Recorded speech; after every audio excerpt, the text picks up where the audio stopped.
انسان کی ہے تو انسان کتنا خوش ہو جاتا ہے. جیسے جب میں آئی میں نے کہا اچھا مجھے بیان کرنے کا موقع ملے گا, مجھے کچھ بات کرنے کا موقع ملے گا, میں دین کے بارے میں کچھ لوگوں کو کہوں گی, وہ بھی مکہ مکرمہ پہ. مکہ تو جگہ ہی دعوت کی ہے, یہاں پہ سارے نبیوں نے دعوت کی, ہمارے رسول اللہ صلی اللہ علیہ وسلم نے دعوت کی ہے. اس جگہ پہ ہمیں دعوت کرنے کا موقع ملے, اس سے بڑی بات اور کیا ہو سکتی ہے. جب انسان یہاں بات کرتا ہے تو بہت بڑی بات ہے. اللہ معاف کر اگر میرے منہ سے کوئی ایسی چیز نکلے, بٹ ایسا لگتا ہے کہ اللہ نے نبیوں کا کام تھا ہم سب کو اس سے جوڑ دیا, کیونکہ سب سے زیادہ اللہ نے کوئی چیز کو مقبولیت دی ہے تو وہ دعوت کو دی ہے. دعوت ایک ایسی چیز ہے جو دنیا کے کونے کونے میں مشہور ہے. ہمارے تبلیغی جب جاتے ہیں ہر انسان ہر کونے میں جماعت کو جانتا ہے.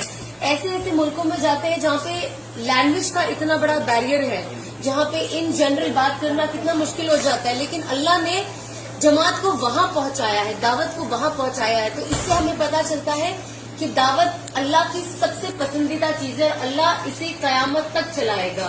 چاہے آج وہ میرے ذریعے ہو, آپ کے ذریعے ہو, آپ کے ذریعے ہو, آپ کے ذریعے ہو, ہر انسان کے کہتے ہیں نا ہم سب کے ذمے ہے دعوت کا کام. کسی کہتے ہیں نا ہم کو ایسا لگتا ہے اچھا کون دعوت کا کام کرے گا, کوئی مولانا کرے, کوئی علماء کرے. ارے ہم ہمیشہ کہتے ہیں نا ارے مجھے تو نہیں پتا ہے, میں اتنی بڑی, ہاں کوئی فتوا پوچھے تو الگ الگ چیز ہے, مفتی صاحب سے پوچھا مجھے نہیں پتا. مجھ سے بہت لوگ پوچھتے اس کا مجھے میرے ہسبینڈ ہے, میں مفتی بھی, مجھے نہیں پتا, مجھے ہی پوچھنا پڑے گا. تو یہ ساری چیزیں جو ہم نالج دیتے, لیکن میں جو بات کرنے آئی ہوں میں اس عہدے سے یہاں بات کرنے نہیں آئی ہوں, یا میں اپنے آپ کو اس لائق بھی نہیں سمجھتی کہ میں کسی کو دین سکھاؤں, کیونکہ میں خود سیکھ رہی ہوں.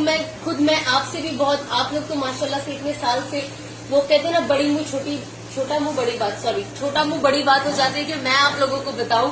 لیکن اللہ نے شاید یہاں آ کے میرے لیے آج کا دن رکھا تھا کہ میں یہاں بیٹھ کے اتنے حاجیوں کو بتاؤں گی, کیونکہ حاجی تو ویسے ہی قبول اور مقبول ہے اللہ کی نظر میں.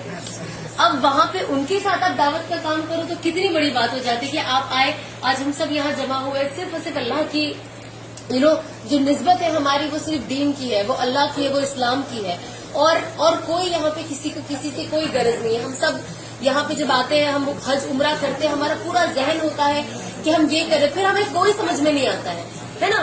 دنیا کی کوئی چیز ہمیں اتنی اچھی نہیں لگتی یا لوگ اتنے اچھے نہیں لگتے. جب ہم یہاں آتے ہیں ہم صرف اپنی ذات کے لیے آتے ہیں. تو میں یہاں پہ جو بات کروں گی صرف میری زندگی کا جو چینج ہونا ہے, جو لوگوں نے دیکھا ہے, کچھ لوگوں کو میں نے انسپائر کیا ہے, جیسے میں کچھ